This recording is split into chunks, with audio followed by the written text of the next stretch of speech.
Nabo-ke bakujabulela-ke lokho-ke bakuthokozela ukuthi hayi kuza umakoti ngoba babuze ukuthi hawu eyakwabani intokazi, ngasho ngathi eyakwaDlamini. Mina ngangitsho ukuthi uzohlawula, kwaba yi-surprise ukuthi wafike walobola-ke.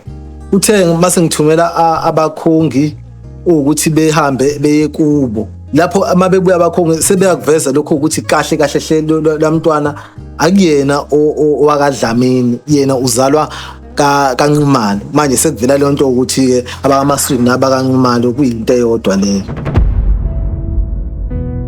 Into eyenza ukuthi-ke size sifise ukuthi sigcine sihambe size sifika la ngoba nakhu besifuna ukuthi nathi sikwazi ukuthi siyikhulumele siyimele so-2 mhlampe mase siyiphendulela kubantu abadala bazokhona ukusinikeza ithuba lethu lokuthi sikwazi ukuthi siqhubeke.